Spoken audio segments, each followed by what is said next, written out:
inspirational speaker? Okay, he has written numerous books. The first book, The Energy Bus, I was introduced to several years ago, and he writes about leadership, and he studies effective leaders, coaches, CEOs, and how, you know, that are doing well, and how they interact with those that they work with, whether it be athletes or professionals.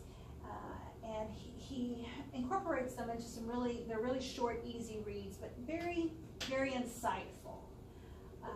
And, you know, I don't know about you, but sometimes when I read these papers, I think, oh my gosh, my kids can't write like that. I wish I had some kids that did. It's easy to feel a little defeated.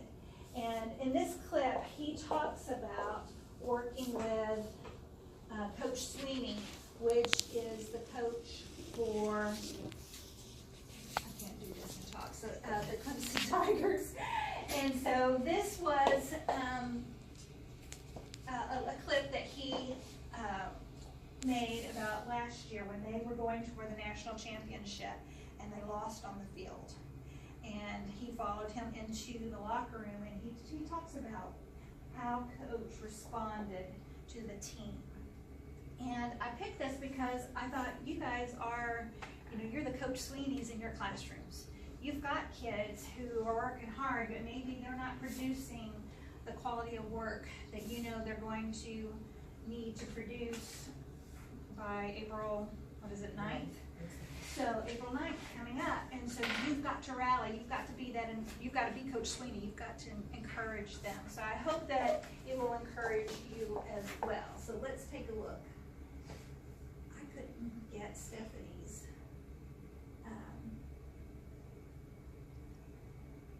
computer to respond, so earlier I had to go through this way. So we'll see, when she gets here, she can probably show me exactly what I'm not doing, except I can't get it to click.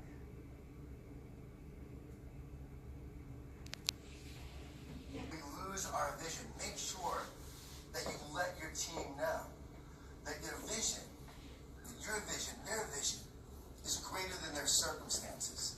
Let them know that, yeah, this is where we are now, but this is where we are going. Yes, we've had this setback, but here is where we're going now. I was with Clemson on the sideline when they lost the national championship a few years ago. And then I went into the locker room after the loss. And Dabo Swinney walks in and he says, "Men, I've never been more proud of a group of men than I am of you tonight. We just didn't make enough plays to beat a team as good as Alabama. You can't make the mistakes we made and beat a team that good. But you underclassmen, get ready. Because we're coming back. Yes, we made these mistakes, but here's what we're going to do. Here's what we're going to do in spring football. Here's what we're going to do in training camp. Here's how we're going to do it." I couldn't believe it. They just lost the national championship, and here he was talking about the vision, talking about the future. And I realized that positive leaders, despite the circumstances, regardless of the setbacks, no matter the obstacles, are always pointing their teams forward. Create that vision, and then unite your team, and then make sure that you are rallying around that vision. And actually, Clemson went to the national championship this year, and they won.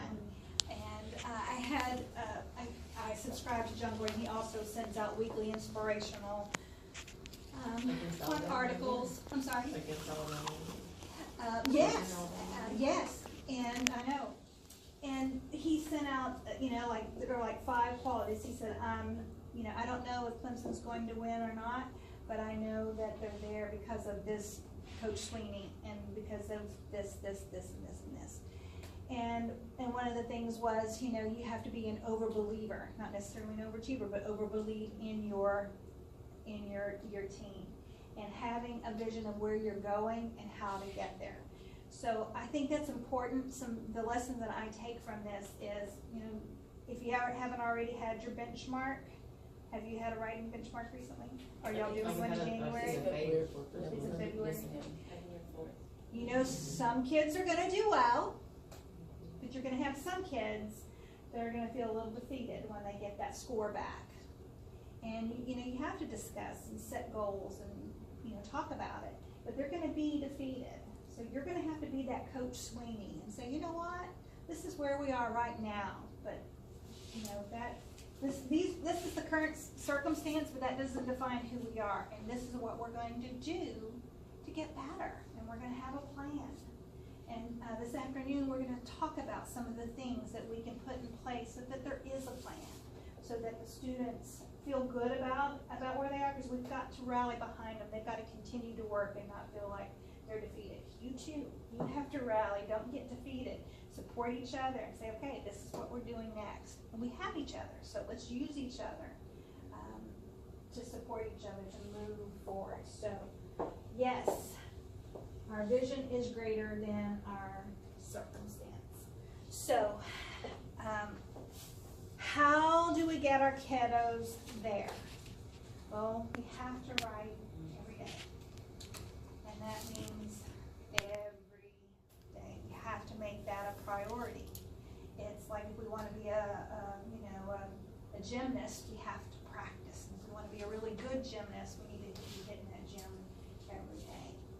And we need to look at 45 minutes a day. So I don't know if that fits in your current schedule. If it's not, then jot that down on a Post-it note. Stick it on that parking spot so we can definitely address that topic of time as an issue, because we know that you need to carve out 45 minutes each day, because it's not only the instruction, but it's also giving them that opportunity to practice. So that's what we're going to look at, is managing the writing workshop. How do we manage that time? The writing workshop framework has 3 specific components. One is a mini lesson. There's 10 to 15 minutes of that 45. And in that mini lesson, you are addressing either procedural or expectations of how the writing workshop is going to work. Oh my gosh.